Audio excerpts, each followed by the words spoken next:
你知道越南的养殖黄鳝有多疯狂吗？根据黄鳝的习性，以高密度的养殖方法进行饲养。精心规划出来的饲养池，不仅占地面积非常小，而且方便他们快速的收集黄鳝。养殖出来的黄鳝非常肥美，深受当地人的青睐，同时也为自己实现了财富自由。一次收成就为他们带来了一个小目标的收益。这一座只有几平方米的小池子，就是他们用来养殖黄鳝的场地。今天是收成的一天，他们事先把玉米秸秆拿掉。不要小看这些玉米秸秆，不仅为黄鳝提供了很好的温度、湿度和栖息地，同时也防止太阳暴晒。将玉米秸秆拿开后，此时池内的黄鳝开始呈现出来。最后将池内的一大捆木棍搬开后，便可以正式收集黄鳝。这种用水泥砖砌成的池子方便他们收回黄鳝。黄鳝喜欢在腐殖质淤泥中钻洞，饲养的环境也是根据黄鳝的习性进行饲养。较硬的水泥的限制了它们活动的范围，同时也为它们方便收回黄鳝。此时成群的黄鳝让你抓到手软，他们会进行分工合作，两人收集黄鳝，其他人进行传递和清洗。黄鳝属于肉食凶猛性鱼类，喜欢吃昆虫及幼虫，有时还能吞食蛙类蝌蚪和小鱼。特别是蚯蚓是黄鳝的最爱，也是它们投喂的主要饲料，同时还会投喂一些小鱼小虾。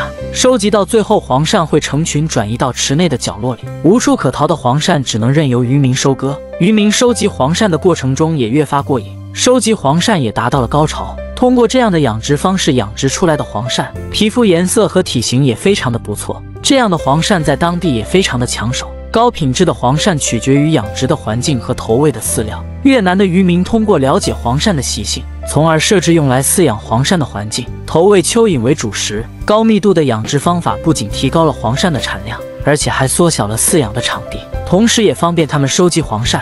收集清洗过的黄鳝放到装满水葫芦的临时水池里，这样方便黄鳝自行清洗自身的淤泥和杂质。第一个池内的黄鳝收集完后，继续收集下一个饲养池。要想将黄鳝收集上来，必须将池内的玉米秸秆拿掉。这种腐殖质淤泥的环境是黄鳝最佳的栖息地。在池内中央会放上一大捆树枝作为支撑，用来防止玉米秸秆对黄鳝的压迫。清理好玉米秸秆和树枝后，第二个饲养池就可以正式收集黄鳝。收集黄鳝也是非常的方便，只需要将淤泥扒开，里面的黄鳝随手就可以捡起。淤泥的厚度只有2-3厘米，一旦收集到7-8条黄鳝，就可以传递上去进行清洗。这样收集上来的黄鳝方便他们进行清洗处理。清洗干净的黄鳝就可以倒入临时的水池里。收集、传递、清洗一条龙服务。收集黄鳝由聘请的临时工人进行，传递黄鳝可能是最轻松的一份工作。清洗工作由老板娘和老板2人进行配合。对于喜欢抓黄鳝的人来说，这份工作最恰当不过。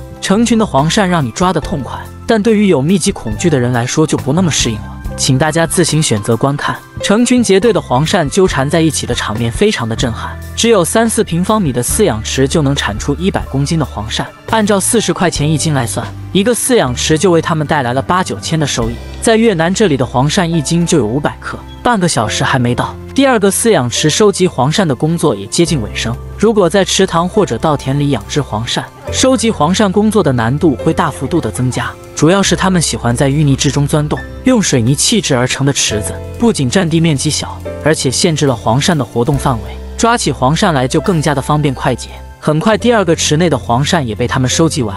经过清洗后的黄鳝皮肤颜色非常的亮丽，从老板手上戴的钻石金戒指就知道养殖黄鳝为他带来了巨大的利润。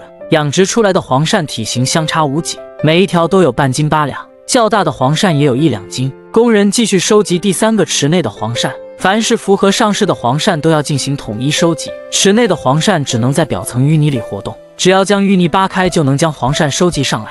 黄鳝也称黄鳝鱼、田鳝、田鳗，或者称其为无鳞公子，主要的价值为经济性食用鱼。虽然是人工饲养，但它们饲养的饲料基本上是蚯蚓和其他的小昆虫为主食。饲养出来的黄鳝也是备受当地人喜爱，肉嫩味鲜，营养价值也非常高。整个收集黄鳝的工作一直持续到晚上。为了加快清洗的工作，也会召集工人过来帮忙。被水清洗过的黄鳝有些会失去活力，工人会采取亲密的供养方式，试图让黄鳝恢复状态。清洗过后的黄鳝，工人会拿到附近进行挑选，有些较大的黄鳝已经超过了2斤。收集回来的黄鳝，收购商会进行挑选，按照黄鳝的体型进行分拣。老板和老板娘会在一旁监督称重和计算，工人会快速的打捞黄鳝，拿过去给收购商进行分拣。分拣出来的黄鳝会进行称重，一小半筐的黄鳝就重达46斤。称重好的黄鳝会进行打包，挑选的过程也是非常的快速，随手一抓就能辨别黄鳝的体型大小。